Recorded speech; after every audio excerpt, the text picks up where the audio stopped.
नमस्कार, मैं हूं प्रबुद्ध सौरभ और आप देख रहे हैं लूज टॉक नकली वाले, असली वालों से सावधान।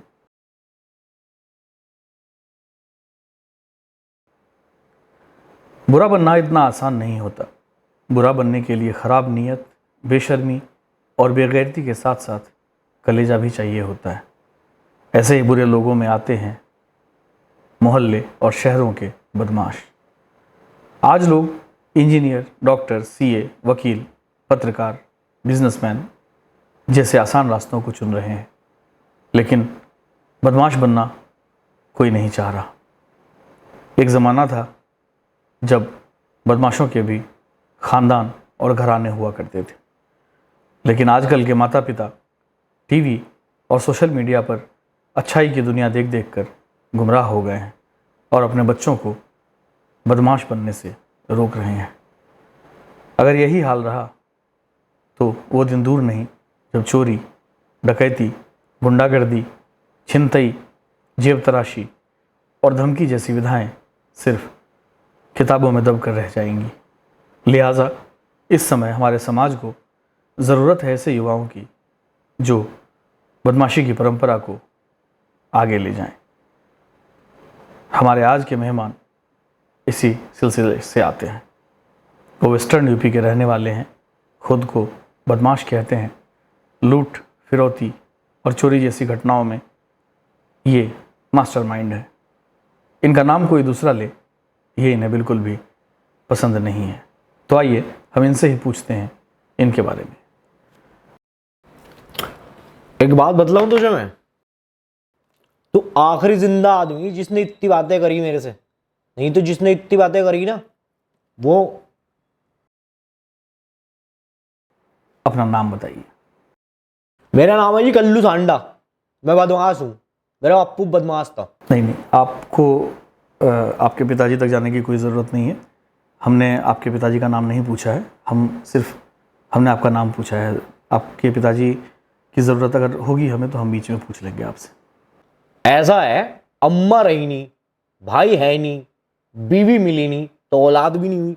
अब ले दे के बापू बचा। अब बापू का नाम तो कल्लू सांडा को रोशन करना ही पड़ेगा ना। तो आपको ऐसा लग रहा है, ये आपके अंदर से ऐसी आवाज़ आती है कि आप जो ये काम कर रहे हैं, आपने कहा कि आप बदमाश हैं, आप जो ये काम कर रहे हैं इससे आपके पिताजी का नाम रोशन होगा। क्यों नहीं होगा? क्यों होगा? एक बात बतलाऊं जी आपको, आपने फिल्म इंडस्ट्री के एक्टर देखे होंगे। किसी भी एक्टर का लौंडा उनसे बड़ा एक्टर नहीं बन पाया। ऐसी सिंगर की हालात है, किसी भी सिंगर का लौंडा उससे बड़ा सिंगर नहीं बन पाया। अब सोचो, ऐसे में अगर मैं अपने बापू से बड़ा बदमाश बन गया तो नाम रोशन किसका होगा? नहीं, मेरा सवाल दूसरा था, आप शायद उसको गलत तरीके से ले गए। मैं ये पूछना चाहता हूँ कि लोगों का एक सपना होता है कि एक बड़ा आदमी, एक खुशहाल इज़्ज़तदार आदमी बनने का, तो आपके मन में बदमाश बनने का ही सपना क्यों पला? मन था जी मेरा, बहुत ज्यादा मन था। बचपन में पिक्चर देख ली थी खलनायक, उसी टाइम सोच लिया था बदमाश बनना। फैन हूं मैं संजय दत्त का, बहुत बड़ा फैन। लेकिन जैसे ठीक है, अच्छी बात है, आपने संजय दत्त साहब की फिल्म देखी और आपको लगा कि वो जो किरदार उन्होंने निभाया है वो बदमाश थे नहीं, उन्होंने किरदार निभाया था, वो एक अदाकारी थी। तो वो जो उन्होंने किरदार निभाया था, आप उससे बहुत प्रभावित हुए और आपने तय किया कि आपको बदमाश बनना है। लेकिन आपने आसपास देखा होगा, पढ़े लिखे लोग भी होंगे, तो अगर आप डॉक्टर बन जाते, इंजीनियर बन जाते, अकाउंटेंट बन जाते तो क्या? अरे वही तो मैं पूछ रहा, क्या हो जाता? अरे, ईमान के 2 पैसे आप घर तो ला सकते थे। अच्छा, तुम्हें लग रहा है कि डॉक्टर और इंजीनियर के पैसे ईमान के होंगे? हाँ, अमूमन ईमान के ही होते हैं। तो बस हमारे पैसे ईमान के ही हैं। ऐसे कैसे? भाई उन्होंने ईमान से पैसे कमाए और कल्लू ने छीन लिए, तो पैसे ईमान के ही रहे ना। खैर छोड़िए, आप ये बताइए कि आपकी एजुकेशन कितनी है? वो क्या हो? मतलब आप कितने पढ़े हैं? अरे मैं तो बहुत बड़ा पढ़ा हुआ, मैं पूरा दिन पढ़ा ही रहूं। अरे अजीब आदमी आप। मैं आपसे ये पूछना चाहता हूँ कि पढ़ा हुआ नहीं, मैं पढ़ा पूछ रहा हूँ कि आपने कितनी पढ़ाई की है। तो कितना पढ़ा हुआ? देखिए जनाब, यहाँ जो ये मेरा शो है और यहाँ सवाल पूछने का जो अधिकार है वो सवाल सिर्फ मैं पूछ सकता हूँ। क्यों, तू वकील है या मेरी बीवी है जो सवाल पूछ रहा?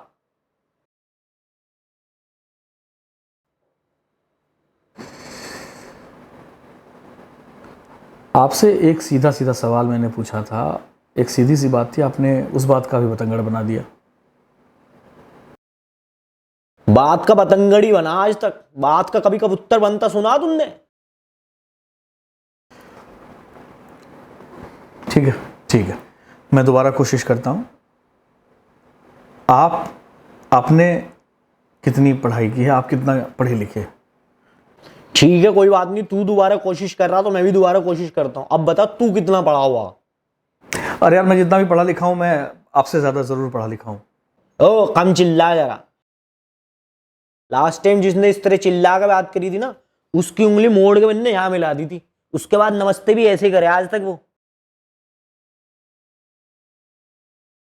तो आराम से नीची आवाज में।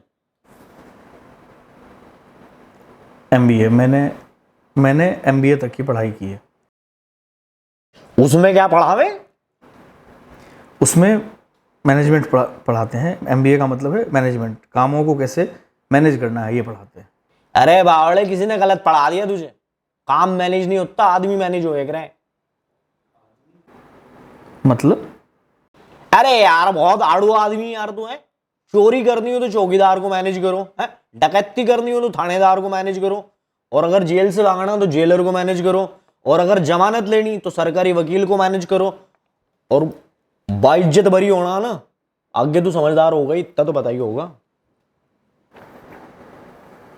खैर छोड़िए।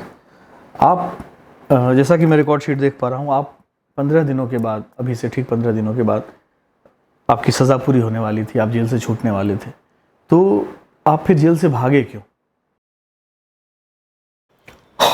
मैं जेल से नहीं भागता तो तू मेरा इंटरव्यू लेता क्या है? अगर ईमानदारी से कहूँ तो नहीं।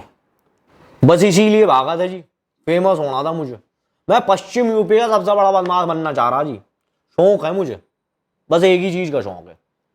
कमाल का शौक है जी। तो इसके लिए आप क्या फिर जेल से भाग जाएंगे? जेल में ज्यादा 6 महीने, उसके बाद जेल तोड़ के बाहर। और ऐसा क्यों करेंगे आप? तुमने सुना नहीं, ससुराल में ज्यादा रुकने से इज्जत कम हो जा। निपटी है क्या कोरा? नहीं, वो बात तो आपकी ससुराल वाली ठीक है, लेकिन मैं आपसे ये पूछना चाहता हूँ कि अब तो आप फेमस हो चुके हैं, अब जेल से भागने की क्यों जल्दी आपको? अब तो मैंने अभी आपका इंटरव्यू ले लिया, तो अब आप जेल से क्यों भागना चाहते हैं? अब क्या फेमस होना है आपको? अबे यार तू नकली वाला है, मैं बदमाश ही करी हूँ मैं, ठीक है। जब तक असली वाला इंटरव्यू नहीं ले लेगा ना, तब तक यूं ही भागता रहूंगा मैं।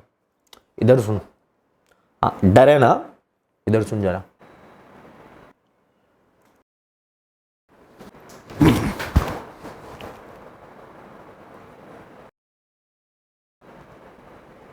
अरे कहाँ गए?